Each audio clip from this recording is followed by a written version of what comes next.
નમસ્કાર મિત્રો, કાલે આપણે ટેટ 1 ભરતી અન્વયે વાત કરી હતી।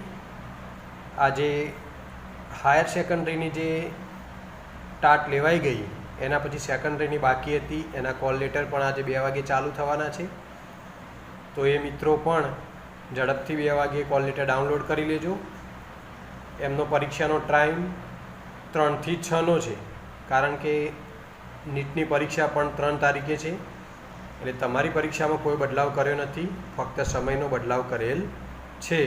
તો એ મિત્રોને ઝડપથી કામે લાગી જવું, છેલ્લી ઘડીનું રિવિઝન કરી લેવું, જે વાંચ્યું છે એના ઉપર જ ફોકસ કરવું। હવે નવે વાંચવાનો સમય નથી। આના સિવાય ટેટના મિત્રોની વાત કરીએ તો ટેટના મિત્રો સ્વીકાર કેન્દ્ર ઉપર જઈને ફોર્મ આપી આવ્યા છે, પરંતુ ઘરે આવીને એમને કામ કરવાનું છે। એમને ચેક કરવાનું છે કે પોતાનું ફોર્મ સબમિટ કરાયું ત્યાં અપ્રૂવ થયું છે કે નથી થયું। પોતાનો સીટ નંબર, ટેટનો માર્કશીટનો નંબર અને જન્મ તારીખ નાખીને પોતે ઘરે બેસીને એસસીબીની એક્ઝામ જે આપીએ છીએ એના ઉપર વેબસાઇટ ઉપર જઈ તમે ચેક કરી શકશો કે પોતાનું ફોર્મ અપ્રૂવ થયું છે કે રિજેક્ટ થયું છે। મોસ્ટ ઓફ બધાના ફોર્મ અપ્રૂવ થઈ જ જતા હોય છે, છતાં પણ એકવાર ચેક કરી લેવું। અને જો કોઈ ઇસ્યુ હોય તો સ્વીકાર કેન્દ્ર પર હજુ જઈને પ્રશ્નનું સોલ્યુશન લાવી શકાય છે। અને ટેટ 1 વાળા મિત્રોની ઘણી બધી કમેન્ટો આવે છે ભાઈ કે મારા આટલા ટકા છે, 65% છે, 66% છે, તો શું અમારો નંબર આવશે?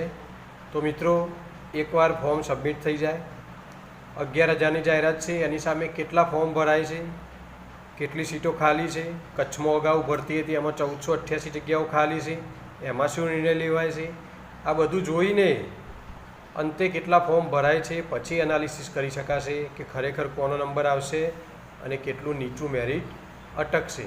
એટલે ઉતાવળ ના કરો। તમે જો ફોર્મ ભરીને આવ્યા છો અને તમારું ફોર્મ અપ્રૂવ થઈ ગયું છે તો લગભગ તમારું 25 થી 30%નું કામ પૂરું થયું છે, બાકીનું 70% કામ હજુ પણ બાકી છે। એના સિવાય તમે જે ફોર્મ ભરીને આપ્યું એની એક જ પ્રિન્ટ હોય તો એ ફરીથી એક નકલ લેવી હોય તો બી તમે PDF ડાઉનલોડ કરીને એની કોપી કરીને રાખી શકો છો। એટલે તમારે પ્રૂફ તરીકે એ કોપી તમને ઓનલાઈન જ મળી જશે। અને મિત્રો ઓનલાઈનમાં શીખી લો હવે, કારણ કે ભવિષ્યમાં તમારે આ બધું કામ કરવાનું જ છે। એટલે અત્યારે જાતે જ શીખી લેવાનું, એસસીબીની વેબસાઇટ ઉપર જઈ પોતાનું કામ કરી લેવાનું।